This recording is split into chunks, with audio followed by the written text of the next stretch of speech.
If this isn't your first time watching one of my videos, something you might know about me is that I have an unapologetic familiarity with the concept of game piracy. Growing up, that's all I ever knew. If you can't crack it, it doesn't exist. Of course, now I know better and have amassed a respectable Steam library, but when you're a kid with no bank account and physical games keep getting rarer by the day, what are you gonna do? How is this relevant to the video title? Well, basically, game demos are free, right?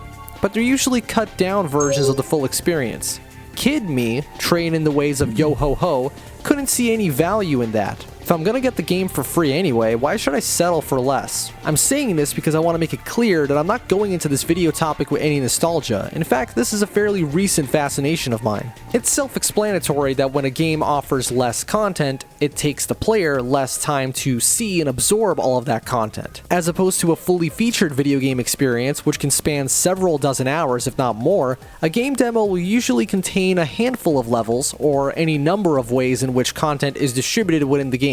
A racing game demo might have free tracks out of 30, an arena shooter will have 5 maps out of 25, or an adventure game will only have the first 15 minutes or so. Regardless of specifics, the end result is the same. You will very quickly learn everything there is to learn about any given piece of the game. Of course, this can still happen with a complete experience, but you'd have to be seriously dedicated to that title if you want to reach that same kind of grasp on the provided content. If the game in question contains bespoke secrets, especially if they're tallied at the end of a level, you become a world-class detective, overanalyzing even the smallest kink in the level design. It's the kind of stuff that sparks that adolescent imagination. You know, there's gotta be something I can interact with here. Why is there a different wall texture there? What significance does this prop have? And so on. After you've got the game's number, that natural human response of a preference for the familiar kicks in. You start to feel a sense of belonging to the few areas you're allowed to visit. These particular levels or maps might stick with you and stand out even more when you play the full game. By limiting the scope of the experience, what's left ends up feeling much bigger. This in turn also works to the full game's advantage. The idea of finding even more about a fictional world after expanding your perception of what little was provided in the demo makes the rest of the game feel absolutely massive by comparison. I mean, Unreal Tournament free was pretty disappointing in terms of map counts, but if you limit yourself to just the free provided in the demo, the full game suddenly feels like Smash Ultimate by contrast. What's the next logical step after you familiarize yourself with even the most subtle design elements in a scaled down gaming experience?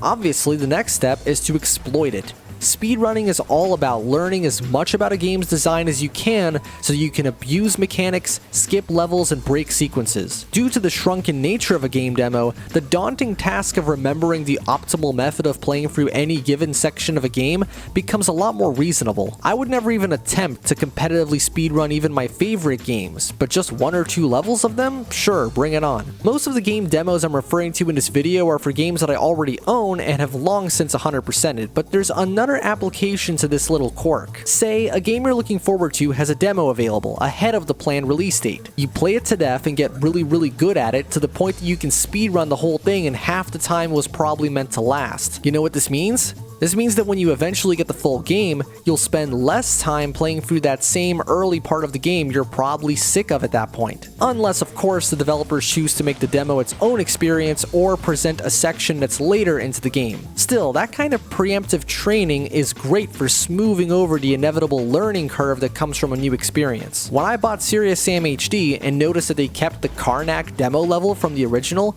that's the first thing I played to get used to the subtle nuances of the new engine. One of my favorite things to try and do in a game demo is to see just how much unique playtime I can squeeze out of it. Some games make this easier than others. For example, anytime you get a choice of difficulty, that right there is basically a multiplier for your potential game time, since you'll get a slightly different experience with each one. There's also the matter of game modes. Late 90s and 2000s arena shooters are prime examples of this. You can try different combinations of maps, game modes, number of opponents, opponent difficulty, and anything else you're allowed to configure. Essentially forcing yourself to squeeze a game dry like a lemon is, in my opinion, the closest I've ever gotten to feeling like a kid again whilst playing a game. Remember, despite never playing any demos since I was a filthy little pirate, I still had a pretty limited number of games I knew how to get working, or ones that would even run at all on my crap PC. So maximizing what I got out of a single game still meant quite a lot to me back then. Even if you're not provided too many ways to customize the experience within the game, you can still try and give yourself some rules and restrictions to spice things up. up, only using one weapon, complete something in a given amount of time, whatever you can think of. I also have to address games that don't rely too heavily on a linear narrative, since those are the ones where the demo version almost completes the same needs as the full game. Honestly, if I had played the Unreal Tournament 2003 and 2004 demos back when they were new and before Epic ditched the franchise, I don't know if I would have bought the full games. You get so much stuff to do in both of them combined that it almost puts some fully featured games to shame. And since there's no story to engage you emotionally, the only reason you would ever want to get the full versions would just be for the extra content. This obviously doesn't work for a story-driven game. In fact, I almost considered a demo of such a game a complete waste of disk space and time. You're just going to be left hanging anyway, so apart from checking how well the game will run or something, I don't really see the point. One more thing before I move on to my last point. Game demos that offer an endless mode or something similar are actually overpowered. I've been playing the Atrot demo, and after completing the first available level on the normal and highest difficulty, the endless mode has been sucking hours of my life away. Sure, it's just one map, but the flow of this game is so spot on that I could just play this forever. I'll definitely be picking up the full game next time it's on sale. Sorry, but 20 burger bucks or 40 Balkan bucks is a bit steep for a Quake clone. Speaking of Quake, let me tell you something that might surprise you. You know, if I make that the title of the video, more people might see it. Anyway,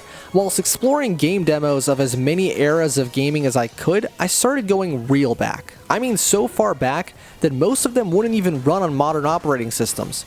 I found that the cutoff point was around 1999, with anything older refusing to run. Except, not quite. The Quake 2 demo, compiled in 1997, still runs on Windows. I'm not kidding, it looks a little funky, but it works, and you can even increase the resolution. John Carmack, just how? Also, there was this limited demo version of the original Unreal called Unreal Special Edition, which I assume only came bundled with certain sound cards.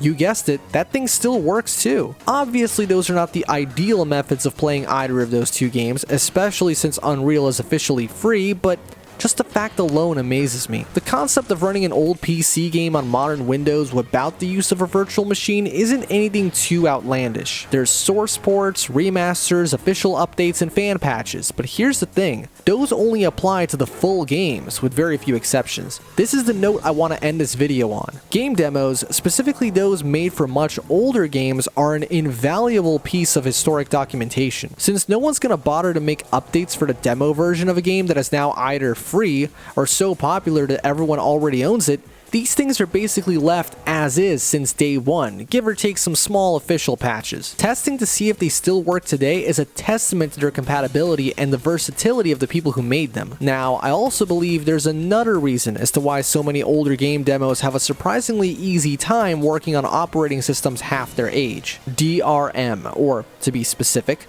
the lack of it. You've heard this before. Copy protection breaks old games. We all know this. That's why the only way to play a lot of older abandoned games is via a no CD crack or a fan-made launcher that bypasses the DRM. Well, since demos are typically free, and back in the MS-DOS days were even encouraged to be shared, hence the term shareware, it only makes sense that as long as you don't have some kind of deep-rooted fundamental incompatibility with modern CPU instruction sets or graphical drivers, chances are they'll still work. Look at Need for Speed Porsche Unleashed, for example. You can certainly play it today using a fan-made launcher, but without it, it's like Russian roulette. Technically it can be done, but 9 times out of 10 the game will either crash or run like shit. Meanwhile, the official demo, alongside the Texaco demos that LGR covered years ago, still work like a charm. Seriously, they're even portable. They just insulted a C drive, which kinda bothered me, so I moved them to my D drive, expecting them to break, but lo and behold, they still work.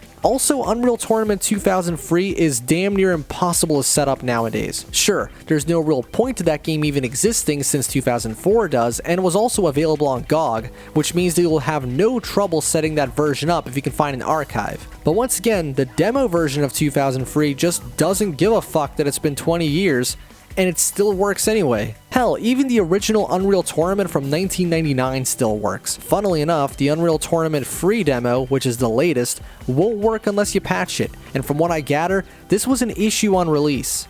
Nice going, Epic. In closing, although game demos didn't do much for me back then since I was sailing the seas, and they don't do much for me now since I'm an adult, there's still so many things about them that make me smile. It's almost like they're the only thing that make me forget how corporate and cynical the gaming industry truly is. And of course, the way that they exist frozen in time and yet still mostly work out of the box despite zero official support is a testament not to how well made they are actually, but to how stupid DRM is. Now, if you'll excuse me, I'm gonna go try to beat my record in Aatrop before the game goes on sale. Be sure to subscribe and support the show in the description below.